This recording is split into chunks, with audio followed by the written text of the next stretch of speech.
All right, we are live and welcome once again. We are on the Loyalty and Friends Self Love Podcast, and thank you all so much for tuning in. Of course, we are on time as always, 7:30 Eastern Standard Time, and I have my girl DollFace on here, and man, her story is just so powerful. So I want to kind of start back where we left off at, and you was just getting ready to dive into another part of your story. But for you all who missed part one of the interview, I would strongly recommend go to the Instagram page. Of course, go to Instagram. You can follow me on Loyalty in Everything, of course. And tune in to the first part of the interview, okay? So she just basically gave her introduction. And for those who don't know DollFace, she went through some very challenging times as a child, even up into her adulthood, where she was even, experiencing trafficking, sex trafficking, sexual abuse, assault, and different things of that nature. And now she's a truck driver, okay? So she's been able to turn her pain into purpose and really shed light and empower others to be at their best self. So I want to dive back into your story, okay? So where we left off as you was basically going to tell us about your what happened when you went to jail and how that kind of inspired you to start writing your book. So let's go there. Yeah, so the first time when I was being trafficked, I got arrested. I got arrested for soliciting. And um when I was in there, there was this lady in there and we call her OG. So she's like a prostitute, but she's like 40 something years old and she's cussing everybody out like, "What are you guys doing in here? And you need to be doing something with your life and messing with these pimps," and like just going in. But what really resonated with me was you need to have this is the second time I heard this, and that's why it resonated with me. And she was like, "You got to have something to show for it. You're out here doing what? And what do you have to show for it?"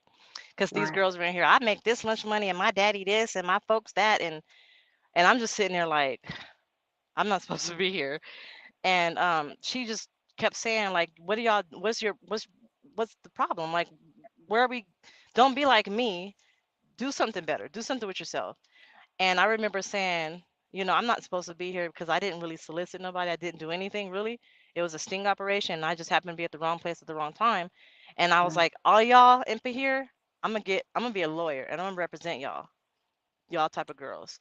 And I didn't know what I was gonna be doing. I didn't know that I was gonna be doing what I'm doing now. All I knew is I wanted to be a lawyer, and that that was my whole goal in life. That's still my goal in life. That's all I want to be is an attorney. But I feel like if I'm an attorney, I'm set. I have that platform to do so much more than just advocate and mentor. I can really like drive change is what I call like a drive change and try to make some stuff happen for these Right. ladies. Yeah. So wow. So I know that had to be scary. Was that your first experience with jail?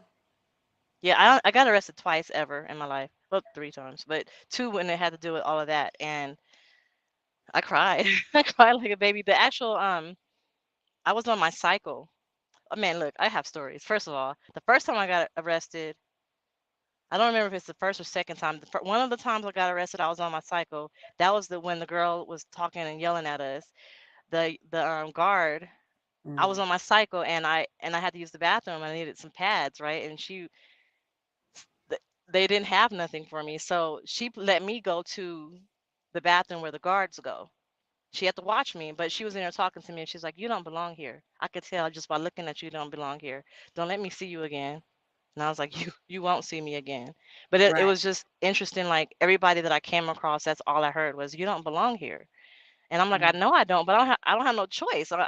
This man got my kids.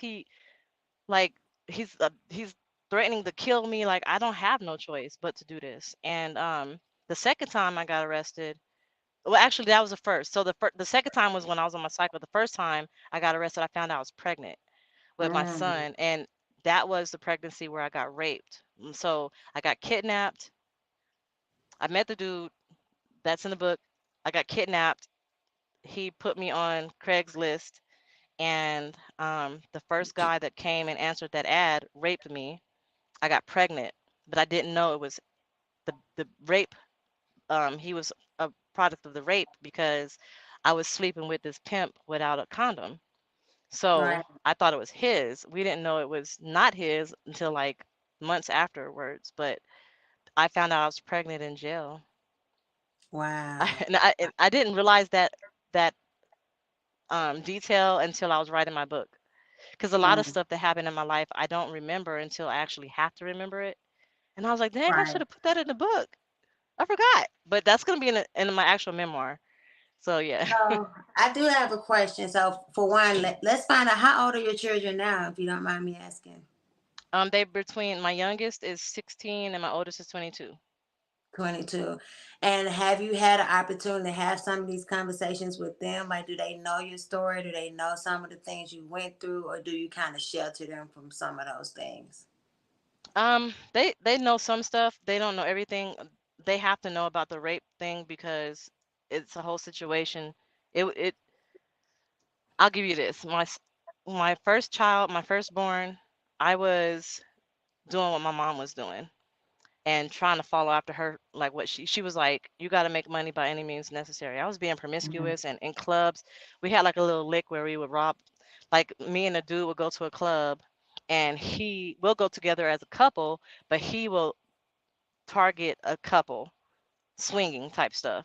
And then he would like finesse the woman and I would finesse the dude. We would rob him. And so I was just being promiscuous and just doing stuff and I got pregnant. Okay.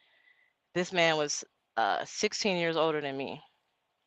But Mm, I didn't have, like, my mom didn't teach me, you know, stuff that you should know, common sense stuff. So I just wasn't even thinking. I just got pregnant. Second one, um, I got molested by my boyfriend. mm, And um, what's significant about that is the way he molested me, I was asleep. He didn't want to do nothing to me while I was awake, only when I was asleep. But fast forward to like probably after our child was born, he molested my daughter, my firstborn, the same way he molested me. So he's still in jail for that. The third one, I was in a relationship, things were good, everything was great. But I learned what I liked and what I didn't like in a relationship, so we just didn't work out. We were together for 7 years. And then the fourth one is when I got raped. So um, the third one, when we had this relationship, when we broke up, he raised my kids basically, right? So he mm, would raise these were the boys, the last two were my boys, and he would take them out and do stuff with them even after we broke up. But when he got in a relationship with another woman, my friend's friend, she wouldn't let him bring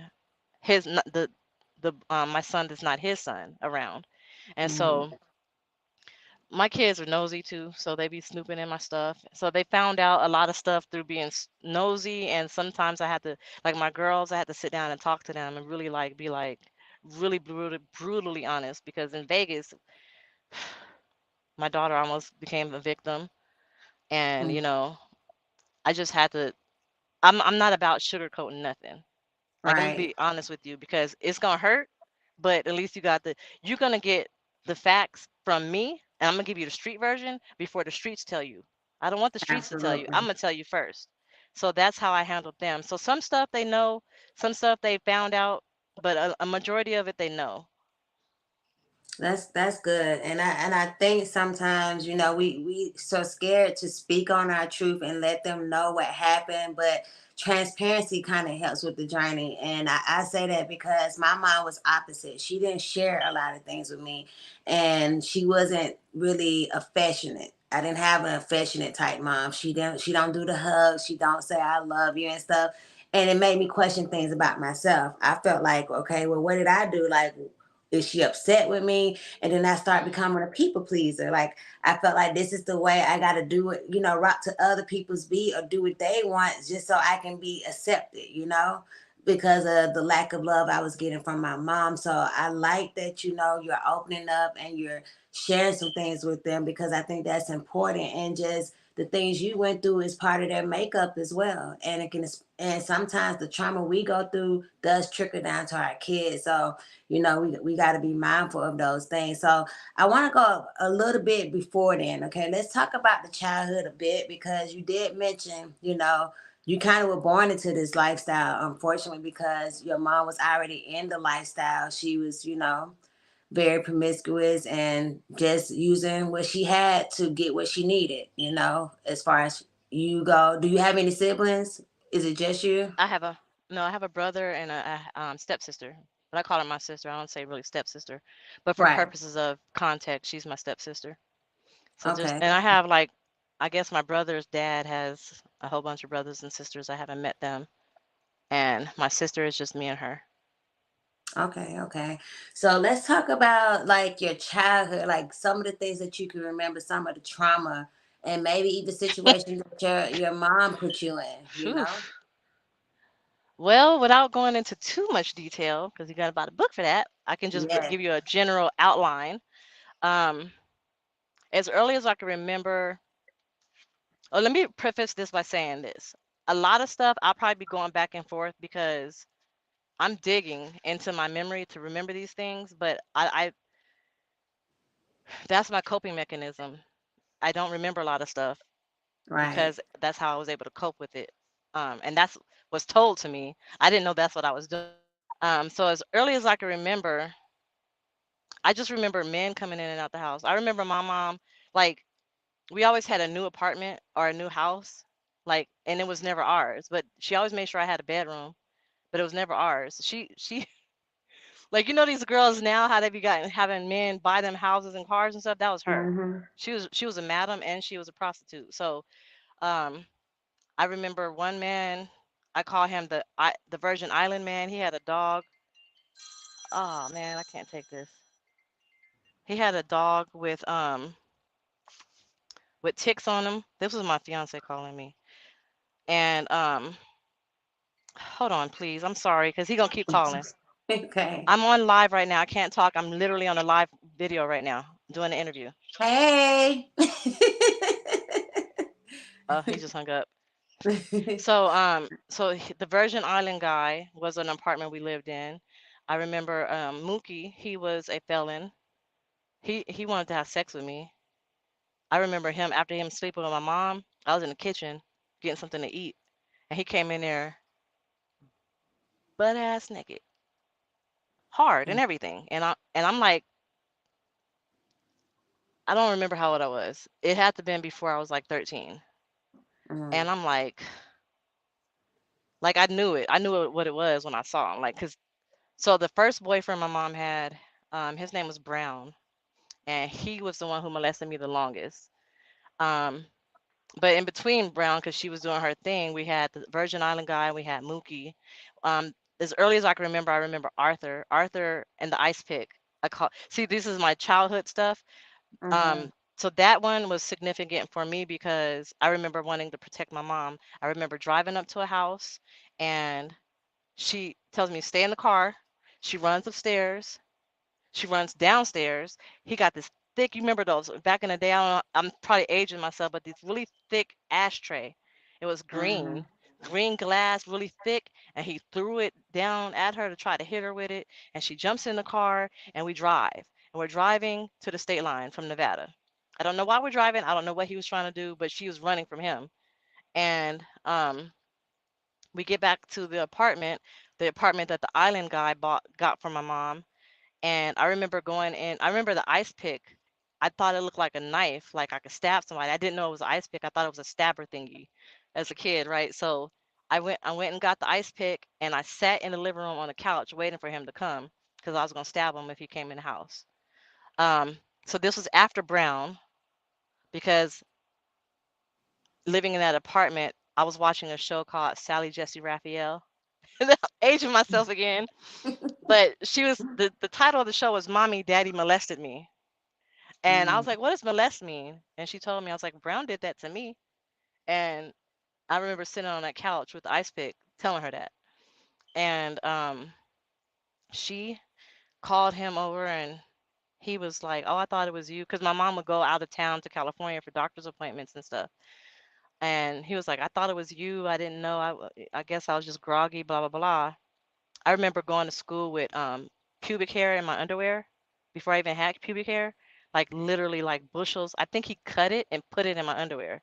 So and I would be scratching, and I went to the bathroom and I had a whole bunch of pubic hair in my underwear. But my mom always told me, don't tell anybody what goes on at home because CPS will come and take you from me. So I Mm. couldn't say nothing. So And did you think at the time it was happening? Do you think she knew, or maybe she just didn't know? she didn't know, but when I told her, she confronted him about it. He gave his excuse, and she still kept dealing with him. Mm. And he ended up being a pedophile. We moved to California, and some other stuff happened out there. And while we were out there, my best friend, he was a candy man. So he would have candy. And this was back in the day when they had VHS tapes and pay-per-view. Mm-hmm. So he would record pay-per-view and rent them out like Blockbuster to the neighborhood. So he had candy and ice cream and chips and all this stuff and movies, and all the kids come to his house, and he was trying to molest these girls. Mm. Um, so I remember that. I remember this guy, I was 15 or 16, and this guy, I don't want to, his name is Marlon. He's dead now. So Brown is dead too. Everybody who molested me ended up dying some kind of way, Mm. karma. But so Marlon, he was my friend, and I used to ditch school to hang out with him and drink, right? But one day, he was selling drugs to my mom. I think they wanted to get high. I don't know what happened, but my mom used to let me drink as long as I was at the house with her. And so we were drinking Boone Farm again, aging myself, and it was me and my friend Candace, and we were drinking Boone Farm, and he had some type of drug, and he put it in my drink because he got it Mm. from my mom, and she wanted. I don't remember. I just remember her in the room. I'm on the couch. He's molesting me, but with my mouth and his body parts. That type of molestation. He couldn't get my pants off because at that time I would wear my pants so tight, he couldn't get them off. But I remember him ejaculating in my mouth. I couldn't move because I don't know if he put something in my drink, or if it's every time something like that happens, I freeze up and I can't move because Brown Mm. had molested me all these years before that. So I was Right. scared to move. I hear my mom saying something to him, if you want her or something. All I heard is if you want her, and then come in the room. And so I told my brother about it the next day, and he was like, "You probably seduced him." So like I didn't have no structure. I didn't have any support. I had nobody. Right. My brother wasn't trying to help me. My mom definitely wasn't. She she tried to sleep with every boyfriend I ever had. She cut me out of pictures with my boyfriends and would put her next to him. Wow. She was on drugs her whole life. She's still on drugs now. Um, so I didn't have any like structure growing up. I didn't have any safety or security. I don't trust anybody on drugs. Like it scares me. If you smoke weed, I'm scared of you. Even Right. alcohol, I'm scared of you. I don't play with that. I don't let drugs around my house. My son's father, he used to sell drugs and do drugs and not drugs, weed. I would say weed. And I refuse. You're not allowed to even have that nowhere near my children. Because if I can't do anything else, I'm gonna try to protect them. Adriana Right. already, my daughter already fell victim to something already, so I can't let nothing else happen in that cycle. Right. So, yeah, that's pretty much the back end of me and growing up and So stuff like that. I want to switch it over to a brighter note. Okay. So let's talk about how you got out of it, because thank God, I thank God and I praise Him for getting you out of that situation, because we have to definitely give Him all the glory. And as hard as the story is, I truly believe that things don't happen to us. I always say this: they don't happen to us; they happen for us. And it's weird, and we may not understand it at the time, Hmm. but had you not went through some of the things you went through, then you wouldn't be able to speak to it in such a passionate way, and then have the compassion to go back and save others who also have either experienced it, or to keep them from going through those same situations. So I applaud you for one. My hats go out to you, DollFace. It really do. And Quinn, you got me over here like I'm like trying to hold back my own tears, Don't because you cry. Nope, I nope, don't know you do I it. can't. I know, because it's very impactful. It is, Quinn, and I'm sad that you had to go through those things, but I know it was necessary for you to be to this point. So let's talk about, how did you get out of that situation? Like, what freed you? How did you get your freedom? Um, I didn't know I was gonna have any freedom. Actually, I just all I remember is I have to escape this dude because he's gonna kill me. And this is the second trafficker. So I was in college and trying to find an escape route. So in college, there's this women's place. It's called why did I just draw a blank? The Women's Center at UNLV. Dang, I don't remember. Jean Neodich Women's Center. I Okay. can't forget that. Like that's really integral in my life. So Jean Neodich Women's Center, and it has a big old purple ribbon in front of it. I love that ribbon.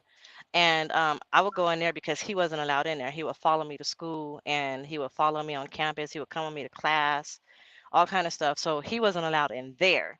And in there, we would put together a plan of how to escape.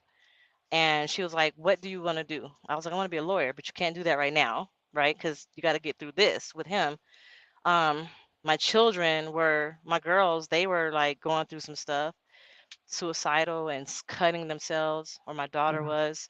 So like I had a lot of stuff on my plate. I failed out my first year in college because I didn't know that I had a learning disability. Number one, I'm dealing with four children as a single mom, two of which are disabled, like behavioral disabilities, and then I got this man that's trying to kill me every chance he get.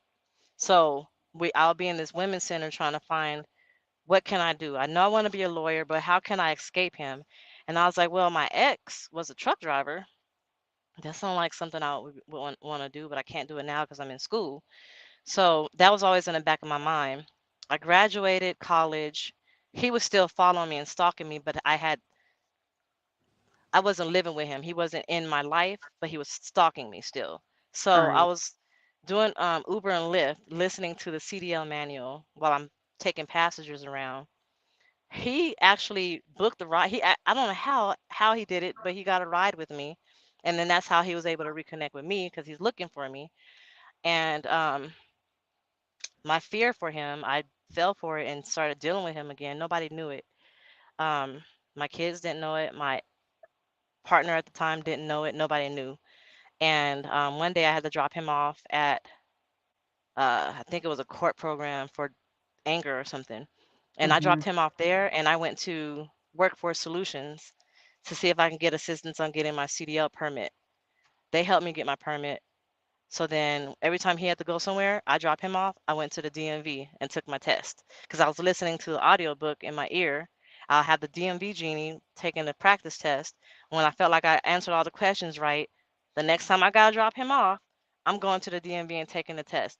And the Mm-hmm. recruiter for night transportation, her name is Emily Wismierski. She didn't know what was going on, but she knew I had to hurry up and get out of Vegas ASAP. Hey, So she told me everything that I needed to do to get to Squire training, where I'll go to Phoenix and be able to, get my CDL. So luckily, my kids were safe at this point. I had to leave them though, and I went to Squire training. They were there at my house with a stranger that I let live with me because I needed help and I needed a support system, and that's as close as I could get. She was harmless and though, God thank had God. you. He had them babies. hmm And I went to Phoenix, did my CDL training, got on the truck, almost quit because my trainer finished, and then I had to separate my children. So the boys went to California. My daughter stayed in Vegas with my mom, Mhm. and my other daughter went on the truck with me. We were homeless for like 6 months, living on this truck. That's how I know it works. Survivors could do this because we was on this truck.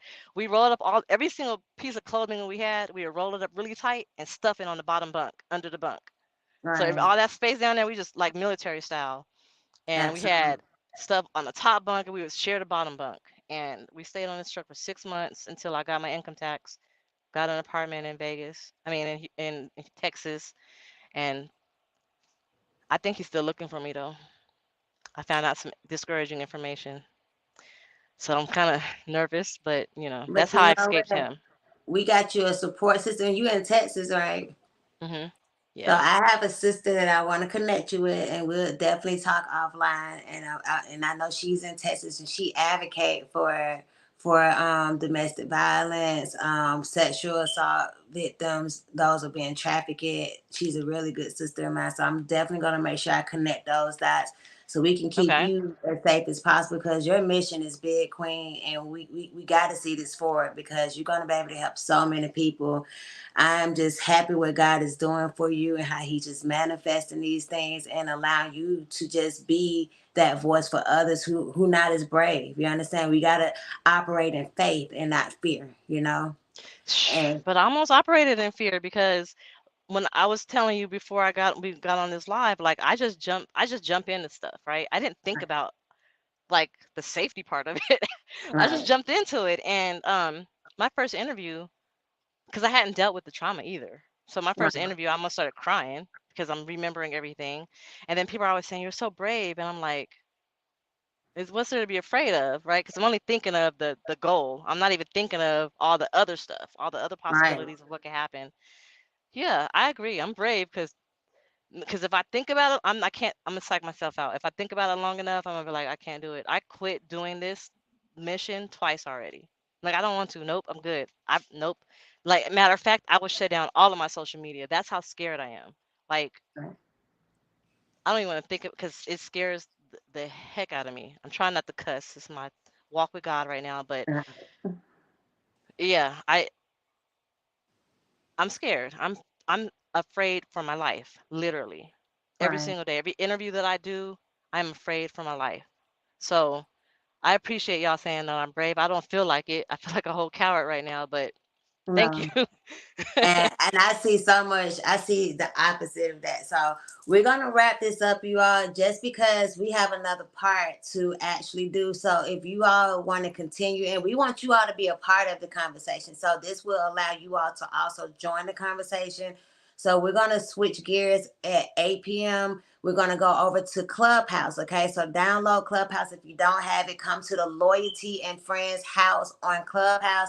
If you need to get to the link is in my bio, of course, or you can go to that link that you see going across the screen, okay, to actually go to Clubhouse. But we're gonna do Q&A where you can come ask questions and have, we'll answer some things for you and just allow her to share whatever else she would like to share. But we want your support, okay? So her first book is already out and it is free for the public, but it's just only thing she's asking for is donations, okay?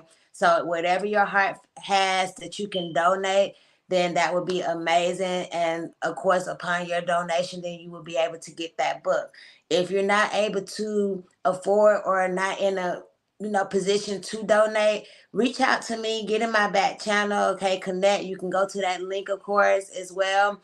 And because I'm gonna put a donation up and I want to be able to bless some people with this book because I think her book is powerful. And then of course she's gonna be writing her next book and she needs support, support, support. Okay. So with that being said, Dollface, do you have any last words before we wrap it up and then we transition over to Clubhouse? Um, just connect with me. Scan that, or not that QR code, but right here. That's how you connect with me. If you have any questions, concerns, anything that you want to talk about, ask me about. Like I never really think about what I'm going to say when I'm doing these interviews. I just do them because I don't want it to be scripted. So I don't really have anything that I want to tell y'all. Just look out for the book. Like I said, it's like it's going to be like basically just how y'all can help support this movement. Let's drive change and create a nonprofit to help get people in the truck, to get these survivors in the trucking industry and save their lives. That's all I can say. Absolutely. Yes. And thank you so much, Dollface. I know we went over. I didn't expect to go over this much, but sometimes we just got to be in flow and allow God to utilize us for the mission. And I appreciate you just for coming. And we're going to stay connected, Queen. You can't get rid of me that soon, okay? So thank Definitely. you again just for being an amazing, amazing guest here. And you all, if you want to continue in this conversation, we are doing a question and answer section on Clubhouse.